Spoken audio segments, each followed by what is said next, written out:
একটা সিংহ ঘন্টায় ছুটতে পারে 90 কিলোমিটার বেগে। কত কিলোমিটার? একটা হরিণ ঘন্টায় ছুটতে পারে 100 কিলোমিটার বেগে। তাহলে কে জোরে ছুটে? জোরে বলতে হবে। সিংহ কত কিলোমিটার? হরিণ। তারপরেও হরিণটা 100 কিলোমিটার বেগে ছোটার পরেও সিংহটার কাছে সে ধরা পড়ে যায়। এর কারণ সিংহ যখন ধরার জন্য ছোটে সে শুধু সামনে তাকায়, সে পিছনে তাকায় না। আর হরিণ 100 কিলোমিটার বেগে ছোটার পরেও সে ধরা খেয়ে যাবার ভয়ে বারবার পেছনে তাকায়। আর পিছনে তাকার কারণে ওর গতিটা স্লো হয়ে যায় আর সিংহের হাতে বধ হয়ে যায়। পিছনে তাকাবার সময় আমাদের নাই, চিল্লায় বলো ঠিক কিনা?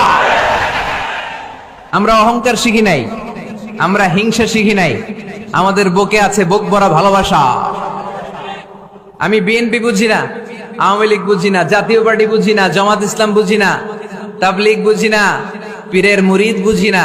যারাই পড়েছে লা ইলাহা ইল্লাল্লাহ তার জন্য আমাদের হৃদয়ে জায়গা আছে না নাই? মুসলমান কেন, হিন্দুদের জন্য আমাদের বুকে জায়গা আছে না নাই?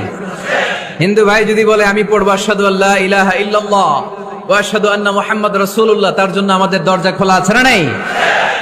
This is the beauty of Islam. এটা ইসলামের সৌন্দর্য, এটা অনেকে বুঝতে চায় না। আল্লাহ আমাদেরকে সহি সমঝ দান করুক, আমরা পড়ি আমিন। হিংসা, বিদ্বেষ, অন্যের পিছু লেগে থাকা, গীবত করা, অন্যকে গালিগালাজ করা, অন্যকে কাফের মুশরিক বলে ফতুয়া দিয়ে এই পবিত্র মঞ্চগুলোকে নষ্ট হওয়া থেকে যেন আমরা বিরত থাকতে পারি।